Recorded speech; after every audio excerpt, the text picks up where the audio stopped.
Medyo umaangal na ngayon si Devin Booker sa nangyari sa kanilang 5-game losing streak. Sa kamay pa ng Knicks yung pang-5. Wala si Kevin Durant, wala din si Bradley Beal. 5 games na. Kulang sa firepower yung Phoenix Suns kahit pa naka 33 points si Booker. Kaso natambakan sila nung ng Knicks. Swabe pa yung laro ni Towns at ni Bronson. May combine na 70 points. 34 points at 10 rebounds kay Towns na may 3 3-point shot. 36 points at 10 assists naman kay Bronson na may 7 3-point shot. Parehong may calf injury si Beal at si Kevin Durant. Target nila makabalik sa game versus Lakers November 27. Ang Suns magkakaroon ng 5-day break. Kaya may pagkakataon na makabalik si Kevin Durant, hindi naglalaro yung Suns, kung saan magkakaroon sana ng chance doon na tumaas ulit ang kanilang losing streak kung sakali. Nakalusot pa sila doon sa 2 hanggang 3 games na walang KD at so hindi ko lang sigurado to ha, hindi ko tinignan lahat ng teams, pero parang Suns lang ang merong ganong kahabang pahinga. Pero dahil sa break din na yun ng Suns, magkakaroon naman sila ng hectic schedule. Kaya nung first part pa lang ng season dapat nakapondo na yung mga team eh. Kaya nga sabi ni Booker, importante sa kanila yung break na yon para makarecover naman yung mga players na merong injury. Nagreklamo na din si Devin Booker. Hindi rin nawawalan ng reklamo yung mga player ngayon. So ito yung dahilan kung bakit merong 5-day break yung Phoenix Suns. Nagsimula yung talo nila November 11. Prior kasi doon galing ang Suns sa home court nila tapos nag-travel papuntang Dallas. Sa total na 13 days, merong 8 games doon ng Suns na merong lang 1 araw na pahinga at meron ding kasamang back-to-back game. Kaya yung 5 araw na yon ay binigay din sa kanila bilang break. Sabi nga lang din ni Devin Booker, tao din sila, napapagod din.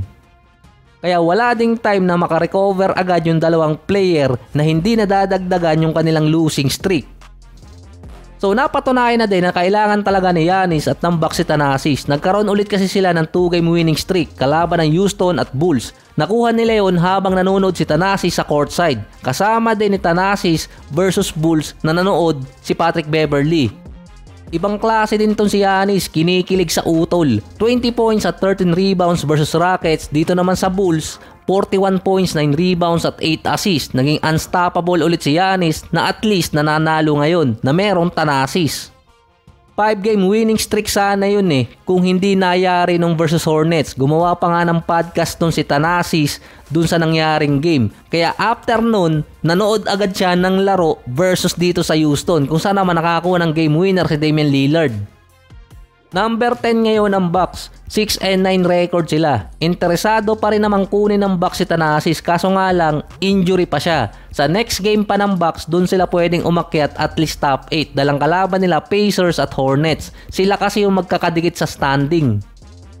So kanina si Joel Embiid sinasabing merong chronic knee injury. Ngayon naman dumagdag pa si Paul George na hyperextend ulit yung tuhod niyang na-injured pa nung preseason. Kung kailan pa maganda yung nilalaro ni Embiid na merong 35 points, 11 rebounds at 14 free throws. Si Jared McCain solid pa rin, 20 points. Inulang pa rin yung Sixers kontra sa Memphis, wala pang Ja Morant nun. Na-hyperextend ulit yung tuhod ni Paul George.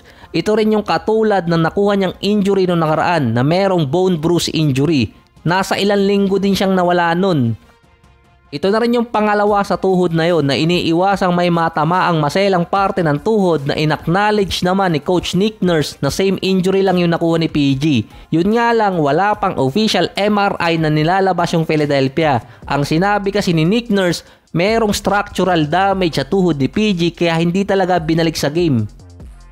Kung bone bruise injury lang yung nakuha ni PG, nasa at least 1 to 2 months na posible siyang mawala. Ang Sixers din ngayon ang worst team sa NBA. Yung mga fans binubulyawan pa yung Philadelphia na nagsayang sila ng pera kay Paul George at mukhang mangyayari pang makakapagtank yung Sixers nang hindi sinasadya.